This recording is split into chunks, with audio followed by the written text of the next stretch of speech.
नमस्कार, राशि मंथन में आपका स्वागत है। तो हमने जो है योगों की श्रृंखला, हमारी नाभस योगों की श्रृंखला जो है वो हमारी जारी है।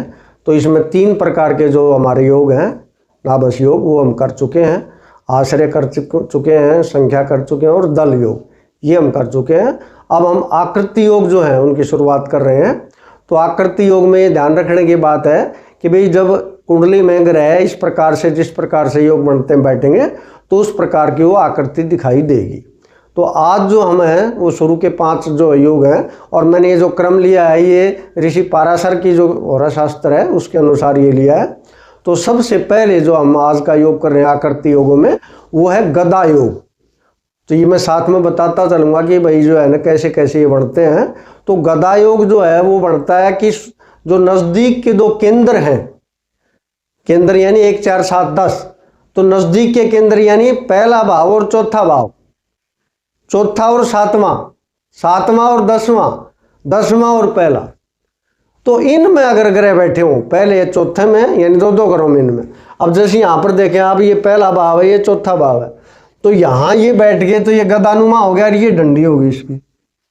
तो ये गदा योग, इसलिए इसका नाम जो है वो गदा योग रखा गया है कि भाई ये 2 हो गए और ये साथ में तो ये गदा की डंडी होगी। इसी प्रकार दूसरा चौथा और सातवां, इनमें बैठे हो सारे ग्रह, तो ये 2 गदा के नुमा हो गए, ये इसकी डंडी होगी। इसी तरह ये दोनों हो तो ये होगी भाई, और इसी तरह जो है ये दोनों हो तो ये होगी। यानी पहला चौथा, चौथा सातवां, सातवां 10वां और 10वां पहला, इनमें यदि ग्रह बैठे हों तो वो गदा योग कहलाता है। और ये बहुत अच्छा योग माना गया है कि ये जिसके भी ये योग होता है, ये आकृति योग जो हमारा है, तो वो व्यक्ति जो है उद्योगशील होता है, यानी बहुत ही परिश्रमी होता है। उसके बाद उसकी यज्ञ, हवन और धार्मिक जितने भी अनुष्ठान हैं उनमें बड़ी रुचि होती है। वेदों का, शास्त्रों का ये जो है वो ज्ञाता होता है, और बाकी इसके पास धन की कोई कमी नहीं होती। तो ये इसको बहुत अच्छा यानी कि योग माना गया है। निरोगी होता है, धनवान होता है, प्रतिष्ठित होता है, ख्याति प्राप्त होता है। उसके बाद जो है आते हम दूसरे योग पर हमारे। तो दूसरा योग हमारा शकट योग। तो शकट वैसे जो है ये छकड़े को बोलते हैं, जैसे ऊँट गाड़ी होती है, तांगा होता है, बैलगाड़ी होती है, उस प्रकार जो है उसका नाम शकट रखा है। तो पहले और 7वें घर में यदि सारे ग्रह बैठे हों तो उसको शकट योग बोलते हैं। यानी इस प्रकार से होगी ये, जैसे गाड़ी होती है लंबी, तो इसीलिए इसका नाम जो है वो शकट योग रखा गया है। तो ये जो है वैसे भी अगर हम संख्या योग में जाएं हमारे, तो एक प्रकार से युग योग हो गया। तो ये ज़्यादा जो है इसको शुभ जो है नहीं माना गया है। और आम तौर पर इसमें जो व्यक्ति जो इस प्रकार के योग में जो पैदा होता है तो वो दरिद्र होता है, दुखी होता है, रोगी होता है, और ख़ासकर उसको जो नाखूनों के रोग बहुत ज़्यादा होते हैं, कुंखी बोलते हैं उसको, वो गुंजाइश इसमें होती है।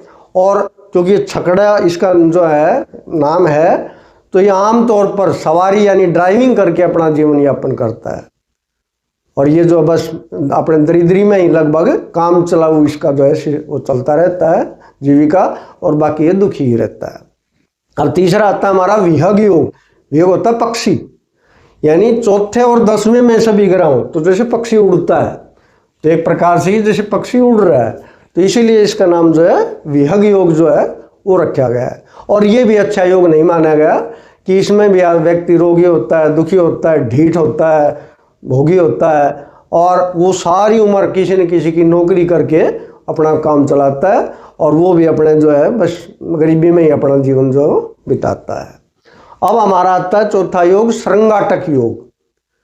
श्रृंगाटक जो है ये जो सिंघाड़ा होता है, तो उस के प्रकार की जो है आकृति है, तो सिंघाड़ा हमारा तिकोना होता है। तो पहले 5वें और 9वें भाव में सभी ग्रह, पहला, 5वां और 9वां, यानी इसको त्रिकोण भी बोल सकते हैं हम, तो ये वैसे भी अच्छे भाव माने गए हैं काफ़ी। तो ये इनमें यदि सारे ग्रह बैठ जाएं साथ के साथ जो हमारे छाया ग्रह को छोड़ के, तो वो श्रृंगाटक योग होता है। और ये बहुत ही अच्छा योग जो है वो माना गया है। ये व्यक्ति राजा प्रिय होता है, दयालु होता है, दानी होता है, और परोपकारी व्यक्ति जो है वो होता है। धनवान तो होता ही है, निरोगी तो होता ही है। तो ये काफ़ी अच्छा योग जो है इसको माना गया है। अब आते हैं हल योग, यानी 1 5 9 के अलावा और जो हमारे बाकी जो स्थान हैं, जैसे ये तो अग्नि तत्व के स्थान हो गए। अब हमारे पृथ्वी तत्व के 2 6 10 तो हल क्या होता है, हल ऐसे होता है यानी यूं करके, और ये तो 2, 6, 10, तो ये आकृति अगर हम बनाएंगे तो ये हल बन गया।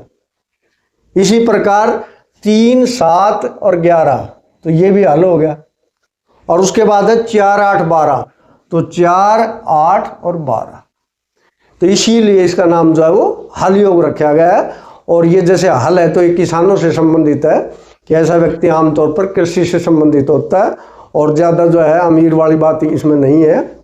वो दुखी होता है, रोगी होता है, चिंतित होता है, और ज़्यादातर अपना समय अपने मित्रों में बाहर ही जो है वो बिताता है। तो ये ज़्यादा अच्छे योगों में जो है इसकी गिनती भी नहीं है।